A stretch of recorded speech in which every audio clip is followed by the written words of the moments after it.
बिस्मिल्लाहिर्रहमानिर्रहीम। अस्सलाम वालेकुम वरहमतुल्लाहि वबरकातुहू।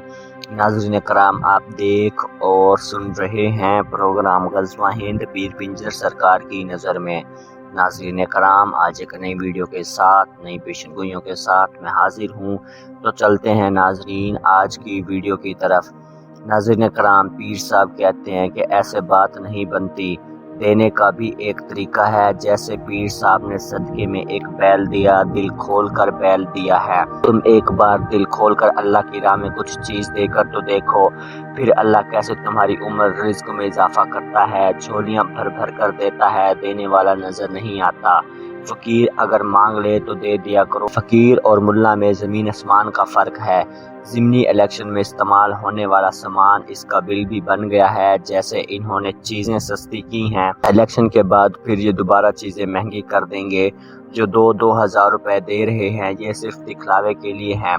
लाखों में से किसी एक को मिलते हैं, लेकिन रिकॉर्ड ऐसे बनाया है जैसे सबको 2-2 हज़ार रुपए मिल चुके हों और वो अब अरबपति बन चुके हैं। क्योंकि अब रिकॉर्ड को ख़त्म तो नहीं किया जा सकता और ना ही ये जला सकते हैं। अगर जलाते हैं तो फिर ये कैसे बोलेंगे कि हमने 2-2 हज़ार दिए हैं। बहुत अहम पेशन गोई की बात करता हूँ। जो पाकिस्तान और भारत के दरमियान अब जंग होगी, ये जंग मुसल्लत की जाएगी। ये ज़बरदस्ती जंग शुरू होगी सितंबर, अगस्त और अक्टूबर के बाद ये काम शुरू हो जाएगा। तुम अक्टूबर के बाद देख लेना, लेकिन ये मुज़ाकरात की मेज़ पर भी आएंगे, बातचीत भी करेंगे, लेकिन जंग होकर रहेगी। जैसे दूसरे लोगों ने जंगों के बारे में अपनी किताबों में लिखा है, वैसे पीर साहब ने ये बात पढ़ी है। जो मौजूदा खाका नज़र आ रहा है, ये जंग कम से कम 5 या 6 साल तक जारी रहेगी। ये जंग पाकिस्तान की भारत के साथ साथ अफ़गानिस्तान से भी होगी। जब तक अमेरिका पर मिसाइल नहीं गिरते, बरतानिया सफ़े हस्ती से नहीं मिटता, तब तक जो जंग का भूत सवार है ये उतरने वाला नहीं है। तब तक इनको सुकून नहीं मिलने वाला है। चीन इसकी ऐसी की तैसी कर देगा। बरआज़मी बैलिस्टिक मिसाइल फ्यूज लगाकर चीन ने तिब्बत में लगा दिए हैं। चीन पाकिस्तान के मामलात में हर हाल में कूदेगा। चीन की जो खामोशी नज़र आ रही है, तुर्की समेत सारे मुल्क माशाल्लाह पाकिस्तान का साथ देंगे। 74% जो पाकिस्तानी हैं वो शहबाज शरीफ को वज़ीर आज़म भी नहीं मानते। कप्तान छा गया। नून लीग के मुकाबले में 15% ज़्यादा वोट पड़ेंगे। कप्तान का एस्टेब्लिशमेंट से मुज़ाकरात ना करने का ऐलान। आर्मी और इमरान खान की मेहरबानियां नज़र आ रही हैं। फ़कीर दुहाई देता है। कुर्सी की पूजा करने वाले शहबाज शरीफ, बिलावल, जरदारी और राना सनाउल्लाह के दिन गए, अब ख़त्म। पंजाब शरीफ बरादरान के हाथ से निकल जाएगा, सिंध जरदारी के हाथ से निकल जाएगा। तुम ये बात अपने पास महफूज कर लो। सिंध पीपल्स पार्टी के हाथ से निकल जाएगा। ये बिलावल हाउस फंसता नज़र आ रहा है। फातिमा आगे आती हुई नज़र आ रही है। 17 जुलाई को बड़े बड़े सियासी जनाजे उठेंगे। इसमें अब कौन कौन है? इसमें 17 अगस्त 1988 वाला सानिया भी होगा। वालिद साहब की वफात कैसे हुई? जवाब आएगा, अड़क हुई और वालिद साहब कड़क हो गए। जब इनको पता लगेगा कि इनका किला कामा कर दिया है, फिर ये बहुत उदास होंगे। अब हर जुमेरात के दिन इमरान खान के लिए मोमबत्तियाँ जलेंगी। जो इम्पोर्टेड हुकूमत है, ये 24 सितंबर 2014 रोज़नामा खबरें में पीर साहब ने कहा था कि अदलिया नवाज शरीफ, शहबाज शरीफ, जरदारी, बिलावल, राना सनाउल्लाह, एहसान इकबाल और जितने भी इनके गुमाश्ते हैं, इनकी सियासत अदलिया ख़त्म करेगी। फौज थर्ड एम्पायर का किरदार अदा करेगी। अदलिया चौंका देने वाले फैसले देगी। तुम अब 2 हफ्तों का वक्फा देकर देख लो, फिर देखना अदलिया कैसे कैसे फैसले देगी। ये बात भी देख लेना, 17 अगस्त 1988 वाला सानिया दोबारा होता हुआ नज़र आ रहा है। पाकिस्तान फ्लाई ममलिकत बनता हुआ नज़र आ रहा है। ये बहुत बड़ी पेशन गोई है। अल्लाह मेहरबानी फरमाए। ग्रेट ब्लास्ट के बाद टोटल ब्लास्ट का वक्त भी करीब आन पहुंचा है। अनकरीब इस्लामी ब्लॉक बनने वाला है और चीन इसका हिस्सा होगा। ये बात याद रखना, बहुत जल्द ये ब्लॉक बनने वाला है। चीन भी इसका हिस्सा होगा। पाकिस्तान ग़ज़वा हिंद का रीजन है और रीजन में ही एटम बम बनते हैं और चलते हैं। इसलिए एटम बम बनाए हैं ताकि इनको चलाया जाए। बहुत सारे एटम बम जमा करके रखे हुए हैं और एक दिन इनको चलाया जाएगा। इनका अचार थोड़ी डाला जाएगा। کپتان کے لیے بڑی خوشخبری، بہت بڑی خوشخبریاں، بڑا ریلیف ملنے والا ہے۔ الیکشن سے پہلے کپتان نے بڑا میدان مار لیا ہے۔ حمزہ شہباز اب فارغ ہو چکا ہے۔ شہباز شریف بہت پریشان ہے، گھر گھر میں ان کی لڑائی ہو رہی ہے۔ سب سے بڑی لڑائی کی وجہ بھی بتاتا ہوں۔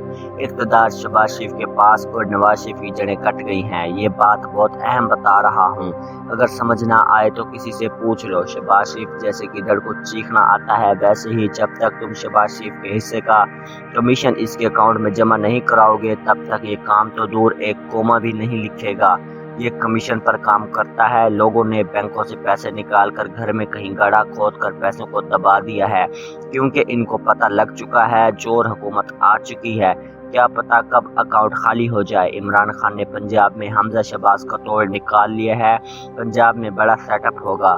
پیر صاحب نے کہا ہے 17 جولائی کو بڑے بڑے کام ہو جائیں گے۔ بہت بڑی خوشخبری، پاکستان کی عوام کی دعائیں قبول ہو چکی ہیں۔ جنرل باجوہ نے نئے الیکشن کا بول دیا ہے، وزیر اعظم عمران خان ہوگا، سلوٹ بھی کریں گے، یہ ساری باتیں ہوں گی۔ عمران خان مہربانوں کی نظروں کا تارا بننے والا ہے۔ نبی کریم صلی اللہ علیہ وسلم کی شان میں گستاخی کرنے والی عورت پر فیصلہ بھارتی ججوں پر بھاری پڑ گیا۔ بھارتی ہندو انتہا پسند مارنے پر آ گئے۔ ججوں نے فیصلہ اچھا دیا ہے، لیکن ہندو ججوں کے پیچھے پڑ گئے ہیں۔ یہ خود کو کیا سمجھ رہے ہیں؟ جو شاہین میزائل، بابر میزائل بنا کر رکھے ہیں، یہ صرف دکھانے کے لیے نہیں بننا ہے، یہ تمہارے جیسے انتہا پسند ہندوؤں پر چلانے کے لیے ہیں۔ تم بارود کے ساتھ جلو گے، مرو گے، مر گیا مردود، نہ فاتحہ نہ درود۔ تم بہت غلط بن چکے ہو، تمہارا کوئی کام اچھا نہیں ہے۔ بندوں کے بچے بنو اور 92 قدم پیچھے ہٹ جاؤ، تمہارا اس میں فائدہ ہے۔ اینکر عمران ریاض نے موت کو گلے لگا لیا ہے، آسمان گر پڑا، اختیارات جنرل باجوہ کے ہاتھ میں ہیں۔ اللہ مہربانی کرے سب ٹھیک ہو جائے گا۔ JUI کو کن کن ملکوں سے فنڈنگ ہوتی رہی، گل نصیب نے سب سچ بتا دیا۔ فضل الرحمان نے جہاں جہاں سے فنڈنگ کی سب بتا دیا ہے۔ ایک اور بات بتاتا ہوں، فضل الرحمان کا عمران خان پر یہودی ایجنٹ پر غلط الزام لگایا ہے۔ مولانا گل نسیم صاحب نے اس الزام سے بھی پردہ ہٹا دیا ہے۔ اب تو ڈھکن میں پانی ڈال کر ڈیزل صاحب ڈوب کر مر جاؤ، لگتا نہیں کہ ڈھکن میں موجود پانی میں ڈوب جاؤ گے۔ پھر تم ایک کام کرو، تم بھاشا ڈیم پر جا کر جمپ لگا دو، بہت جلدی ڈوب جاؤ گے۔ یہ بالکل ٹھیک نظر آ رہا ہے۔ طاقتور شخصیات کے نام پہلی بار منظر عام پر آ گئے ہیں۔ مکہ مکرمہ میں خطبہ حج پر امام مکہ نے کہا جو چیز نفرت کا باعث بنے اس چیز سے دور ہو جائیں۔ حج والے دن میدان عرفات لبیک اللہم لبیک کی صداؤں سے گونج اٹھا۔ مسلمانوں کی رو رو کر اللہ تعالیٰ سے مغفرت کی دعائیں۔ جانوروں کی قربانی کی، انسان کو جانوروں اور انسانوں پر رحم کرنا چاہیے، پھر اللہ بھی اس انسان پر اپنا خاص کرم کرتا ہے، رحم کرتا ہے۔ امام کعبہ نے کہا کہ اس چیز سے دور ہو جاؤ جو چیز نفرت پھیلاتی ہے۔ جو بائیڈن کا توپوں کا رخ نیوٹرل کی جانب موڑ دیا ہے۔ عمران خان کے خلاف امریکہ کو کس نے بھڑکایا تھا؟ تحریک انصاف آج جو جلسے کیے، مظفر گڑھ، ڈیرہ غازی خان میں جلسہ کیا، ہر جگہ لوٹوں کو تاریخی شکست ہوگی۔ جہاں جہاں عمران خان نے جلسے کیے وہاں وہاں عوام کا سمندر امڈ آیا، لوگ جوک در جوک جلسے میں شرکت کرنے کے لیے آئے۔ ناظرین کرام، میں امید کرتا ہوں آج کی ویڈیو آپ کو بےحد پسند آئی ہوگی۔ آج کے لیے اتنا ہی، مزید ایسی ویڈیوز دیکھنے کے لیے دیکھتے رہیے پروگرام غزوہ ہند۔ پیر پنجر سرکار کی نظر میں ملتے ہیں اگلی ویڈیو میں، تب تک کے لیے مجھے اجازت دیجیے۔ اللہ حافظ۔